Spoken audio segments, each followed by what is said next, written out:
Hello and welcome to another gameplay review on the Fakayu Gameplay channel. And in this one we have the glorious return of Poppy Jungle, except this time with Phase Rush. And this time significantly more viable and meta-centric than she's been in, well, ever.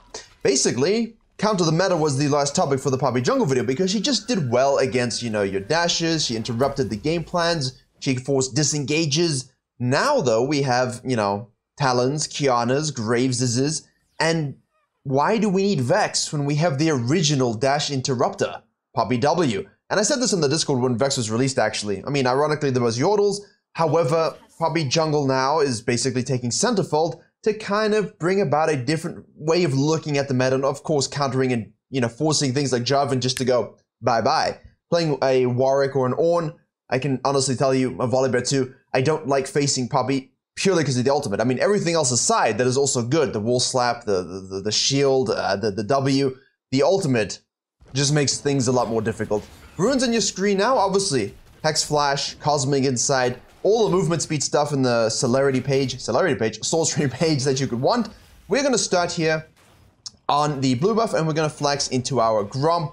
Poppy does have a certain ability to clear decently fast. It's not giga turbo fast, but it's fast enough. Obviously here we have the Viego starting on the red side, as you would expect.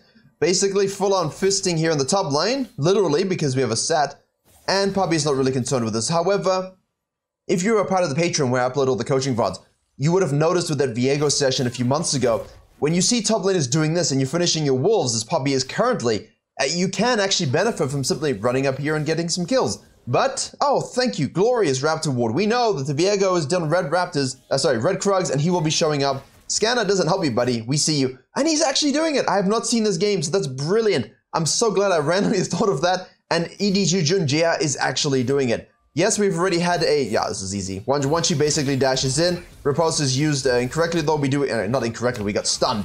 But it's not going to save her, I suppose I should have said. Hey, beautiful. Absolutely beautiful. And now we know that the Viego is done this into this, right? We know this, which means you can afford basically to either hang around and repeat gank this, but you run the risk of losing bottom crab and having your bottom lane gank. So the best idea here for me is to translate that into a very nice smooth gank on the mid lane. Let me just show you that again because we missed the beginning of it. LeBlanc is just such a... Why would you commit to that, Silas? Why would you commit to that? You know the Poppy is topside. You know it. Guys, it's not difficult. I'm gonna lane. Yeah, you're gonna lane, but we... Tilts me. Okay, so yeah, I like that we cut down to the bottom crab. We know the Viego's gonna be there. We know our bot lane is pushing. We know we have Prio.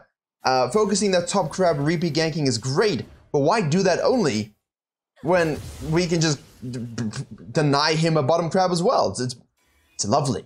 Just simply lovely. And please don't.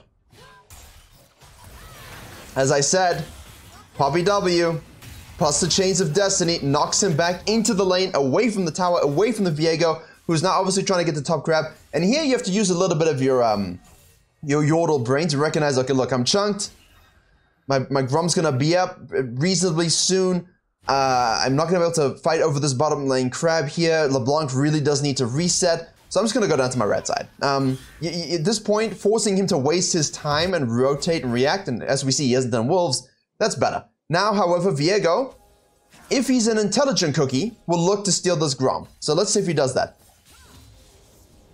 Okay, he's gonna hang around. The Ghost Vision, people always say it's gone, but there it is. How long will he wait? There we go. No, he will not.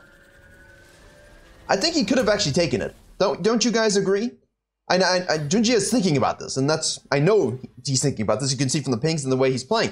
But don't you think Viego could have actually been able to snack that? I mean, he's able to get a gank off top lane, so it's, patience is rewarded. But I feel like in your ELO games, don't waste too much time on this. You'll see from the video I just released on the main channel, Kha'Zix Challenger vs Gold, both at 1,000,000 points, by the way. It's not really something, that wall slam into the Q, into picking up the shield to absorb some damage, and then you just go with the auto attacks. And that's where the phase rush is big here. Oh, good flash. Good flash. Okay, yeah, what, come on. Come on, what are you doing? Well played. Beautifully played. And that's where Poppy's great. And you know, the Hex Flash will be great for counter ganks in these locations. So let's keep track of that. Pull back down to your Gromp. I like that he just did Raptor's Red Reset for the Gromp. I mean, ideally, that's what you want to do. So if the Viego has some bad hesitation, something that distracts him a little bit, and which will happen in your low elo games, then you can collapse and kill him on it, counter gank exactly as she did. But yeah, very well played. We do have the core jungle items. Core jungle item is the Ionian Boots of Lucidity. And now, when you had such a beautiful early game, and this is, if you want to carry with Poppy, this is the game. This is what you watch. This is pure, just unbridled 1v9 in Poppy jungling, and he's the highest rank out of all the junglers that are at the World's Bootcamp. Obviously, he's a sub. The Sylas, this is giga disrespect, and this is what I think is really interesting. We use it all just for damage there. We got the auto Q. So the phase rush, as I was going to say, against certain champions, against Viegos, against Graves, against Fioras, against Sylases, being able to go in, unload yourself freely, and then run away, run around, force them to be kited. This is huge with phase rush. And not only that, but Poppy benefits so greatly from celerity also, as well as from the water walking in the river. You just river patrol. And this skin is a nice one. Okay, we get it, because we get the passive proc there. We get to throw a nice ranged auto attack. And now we can move it down to the mid lane. So here we have this bottom crab and bot lane pushing as well. So you might feel compelled once more to do your blue. Don't. Where's the pressure? The pressure currently is mid lane. I would like to relieve some of that so my LeBlanc can go back to base. Now I do understand fully that your, you know, platinum, low diamond, silver mid laners are not going to allow this sort of disgusting abuse of taxation, even if it makes a lot of sense. That's what we call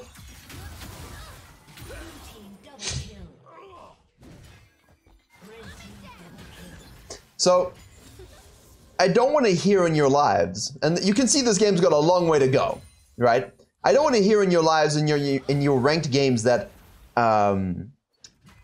you know, these opportunities don't present themselves. Because if Challenger, Grandmaster players, 1500 OP players are basically just disrespecting your Poppy jungle and the damage you can bring forth, it's gonna happen at every other elo. No. I know people want to comment, okay, basically they just kind of walked into it. They did kind of, the Sylas is so super tilted, but I want you to notice something. Use this as a critical thinking exercise. Look at 48 to 27 CS. So he's 2-3, she's 2-4. The gold is almost even. So even though the Sylas is running it down, look at the gold. You know, there's just 100 difference. Poppy's got all the gold. So when this happens to you, it's on you because you are the gold difference. I mean, there's only 600 gold gap because if you look at the rest of it, and we haven't been paying attention to it, look at bottom lane. Oh, she's finished the Ghostblade. That's unfortunate. That's very unfortunate. So we don't obviously go for this. I could call attention to it, but at this stage, basically, Junjie is saying, listen, guys, you suck at the moment. You know, you're not performing very well. There's been no jungle pressure. This is a straight up 2v2 unfortunate situation. So I'm going to flex top side. I have the ability to dive top lane and get my set fed. He's actually showing somewhat level of competency. As I say that, maybe as I always say things like this and then they die. We use a smite. We've got the throwdown of the Mario coin, and then we kill her and we go to the Herald. Very free, very easy. Okay, Misfortune. All right. Okay. Okay. So this is what we call a high elo fiesta, and I hope you enjoy it because I love it when this happens. I don't like the bad decisions, but I can handle good decisions where things go badly, or the enemy team outplays you, or you just mess up mechanically. But as long as the decision has a sound logic to it, we can handle the repercussions. Now, this is obviously straightforward. You could obviously afford to counter jungle here and then do it, but I think in a high elo game, it's important just to secure that. Viego's like, I'm gonna counter you. Bobby just presses MS button plus W, says bye-bye. You see, look at this. I mean, the Sylas is still doing work because the champion is totally fair, reasonable. Nautilus goes for what we call the stupid support roam. Sylas is dead already. Nice hook from the Thresh to counter that roam. He understood the tempo advantage and reacted immediately by rotating in advance. Poppy's going to keep going. We are basically unkillable at this stage already. Missed the wall slam, but movement is enough. Wow. Nicely played. Nicely played. Now you might be saying, well, let's Herald. Nah, there's 5 plates left. We got 4 minutes. He's going to TP. He has it, so you're not going to get that much from it. We might as well reset, get our Divine Sundra. And what's this? 2 more long swords. Okay. Okay. You can afford to just go tanky, but Divine Sundra is obviously core. You can go Sterax. You can do whatever you need to afterwards. But if you're feeling you're a bit behind and you need a tanky body, you can just go tank after that as well. The Phase Rush is definitely providing a lot of mobility in these skirmishes. And just to note, in case some of you are not aware, obviously, throwing that buckler, gaining 350 range, that's important, but pick it up for the shield, right? But look at this one. Passive, Poppy gains 8 armor and 4 magic resist. This is doubled if she's below 40% health. People don't recognize this as part of her kit, you know? So they just kind of ignore it and pretend it doesn't happen. But I mean, with the lower health she gets, the tankier she gets. And that's obviously huge. I mean, why are you clearing a ward when you know she's most likely bottom side? She just did Herald. Yeah, you guys got Dragon. Beautiful. It's active. This is active jungling. Basically, think of it this way. If you want to carry any elo, literally any elo, this will always be better than AFK farming. You are not coin flipping lanes. You are impacting them. You are controlling outcomes. You are getting yourself fed. So when you do lose, if you do lose with 12-0-2, the residual damage on the Q is nice. Always misleads people.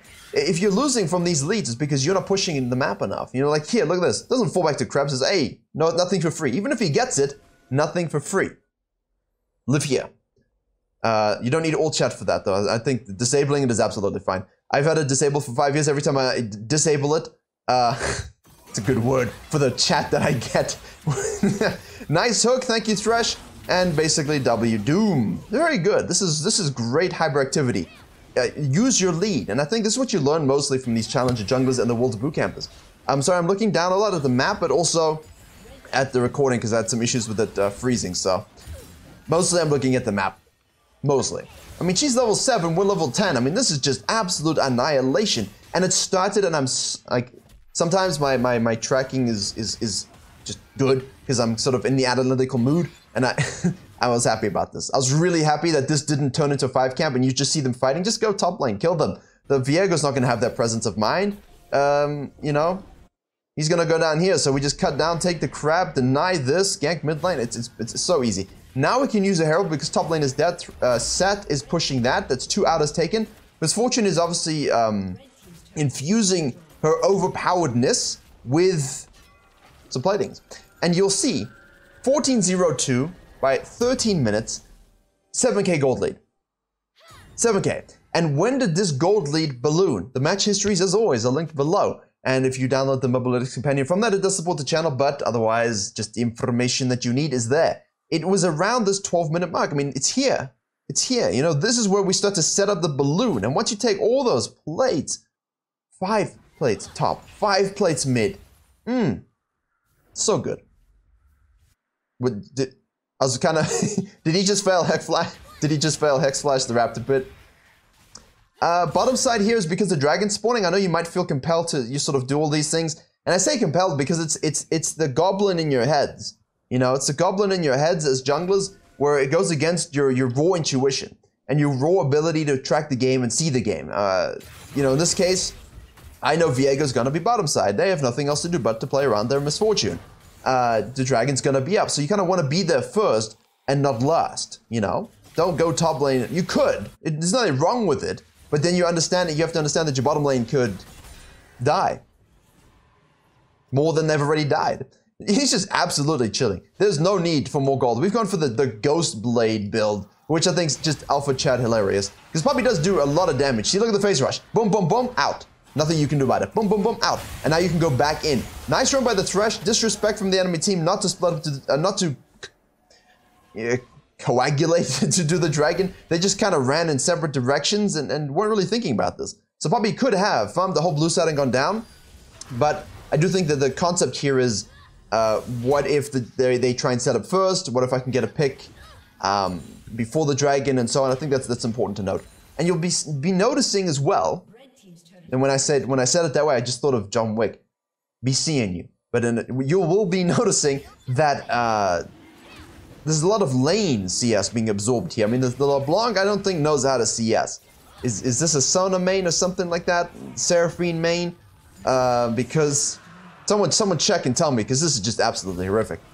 Either way, doesn't matter, because you are a good design, well-balanced champion as well. It's not like LeBlanc is some kind of fair... Oh, you know what I mean? I'm not going to go on that rant. But she's got a high skill cap, but let's not pretend it's like some giga difficult champion to sort of get to grips with in terms of low elo late game poking and assassinating. So after this, I think it's nice if we can get this dragon. We do. We sequence up to the top side. Best Sean Connery whistle there. Take the blue, take the crab, and of course take the bigger crab. Nicely. This is just pushing the advantages. Pushing the advantages with no relenting. With complete desire to decimate all the villains for Showmaker. Hi Fiora. And the people are going to say, poor Fiora. No, not poor Fiora. She's playing Fiora. No. You punish. Deserved. Disgusting champion. Whenever I'm trying to do a little bit of high-low climbing with a bit of top lane mixed in this year, so I can kind of do the 3-roll thing, like, you know, just for experience as well. I think it's always good. It helps my jungling, it helps my map awareness, and obviously I play on 1 anyways. And I've played top before. I'm just kind of trying it a little bit. I just ban Fiora. I just don't want to face it. Don't want to see it. Back to base now. Okay, we're gonna go tanky here. I think the obvious good item, Bramble Vest, because those three kind of do heal a lot. And there it is. Wow, that was, I mean, she just outplayed them. Wow, you know, she just totally outplayed them. Wow, nothing you could do. Yeah, the heal might have helped, but I mean, at the same time, you have 80 CS and you're 229 despite being babysat. But it's fine. Just if you have a laner like this, I don't have an issue with you taking their CS. You know, don't tax it, but if they're somewhere else, push waves, hold waves. That's how you get yourself super fed. That's how you keep that CSPM up. Because Poppy, at the end of the day, there's that 350 range. At the end of the day, you look at a lot of the pro players on the track in the pros, and this is why it took me so long to find good videos. They're doing their part to carry games. They're that, you know, 1B carry. You're not really 1A carry when you play tank jungle Viego topside. You can always take his wolves, assassinate the misfortune. But the CSPM, the CS per minute, definitely goes down. You are more active. You're exactly this kind of playstyle. You need to be everywhere. You need to be decisive, react to the information at hand, use that face rush very, very well, especially if you're playing squishy. Now, the problem is, in games where laners are strong and taking those leads, you will obviously not get as many... That was nice. You will not get as many free CS. As much free CS? Yeah. All the CSs. You will mostly get jungle monsters when you can clean them up, but it doesn't really matter. The fact that he's got 130 here and he's gonna have like 7 per minute is just what happens when you get really fed.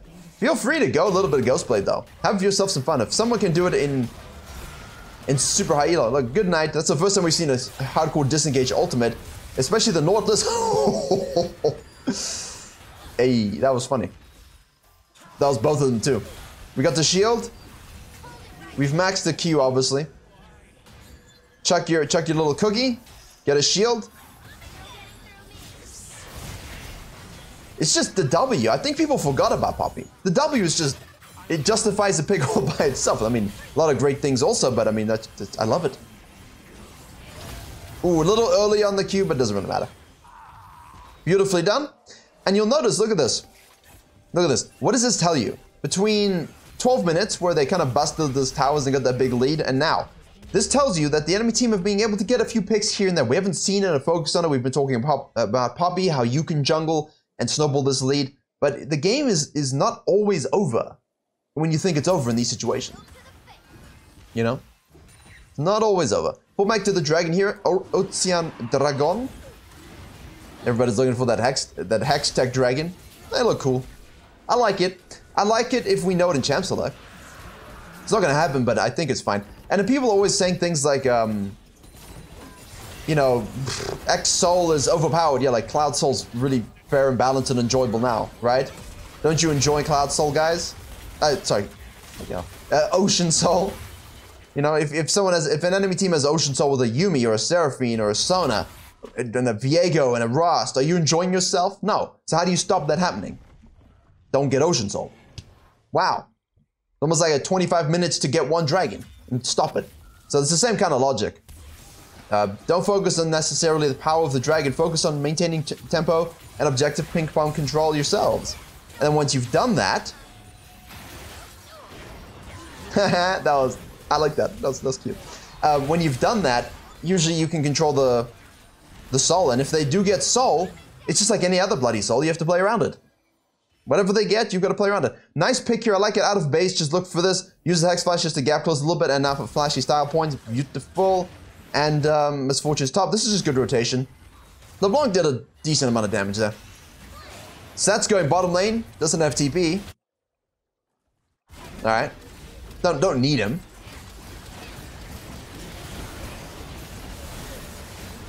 I get the hiccups now.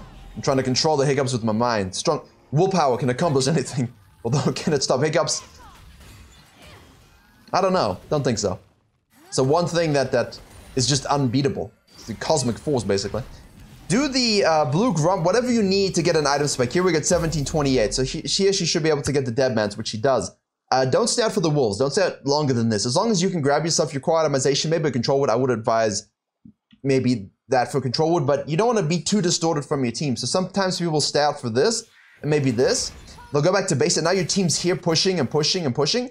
And because they're low elo, because they're diamond 4, because their ego's the size of a, you know, like a universe, because they're platinum, unjustifiably, of course, they're gonna just do stupid things and die. And this is all because you were just 25 seconds behind because you wanted to do wolves and raptors. So finish your blue grump as necessary, get your Deadman's played. Ideally, I do think a control would, but otherwise, back onto the field, be present with your lead. I mean, the gold is in you. The gold is double almost. The gold is very much within you. This is such a great 1v9 Poppy performance. It won't always be like this. As I said, even in the scouting, you'll notice that not a lot of MVPs, a lot of 4 to 5 CSPMs, decent kill participation, but it's all front-loaded like this. This is the key point. But a little bit of patience here. Patience, playing it well, taking camps when you can, punishing split pushes. This is the dream. I mean, we have Baron, no wave. They can try and get an assassination, but you've set top lane. Fiora is crying somewhere in a basket. Now they can collapse onto you very, very easily with the flank, so we have to be careful of that. Poppy's ult is ready in case it does. Viego's decided that he does not care, and he's going to stay bottom lane and try and kill the LeBlanc, which means we can actually, once we see that, afford to go a little bit more aggressive on taking that tower. Gonna try and 2v1 the top lane. Okay, good Zhonya's. Misses his Chains of Destiny, gets ulted back into time, and then Poppy hammer times him into the wall. Okay, Viego. Just waiting for the cannon wave. Dunk. Yeah, I like this too. This is what I do a lot also when I'm playing champions that can. If someone's out of position, if you have such a big lead, waiting for that next wave is kind of dumb for 5 people. So just float mid lane, force them to rotate, try and push it up. Don't die. You notice that she's not dying. They're just kind of forcing the rotation. So as the next wave crashes, your ADC can take that tower.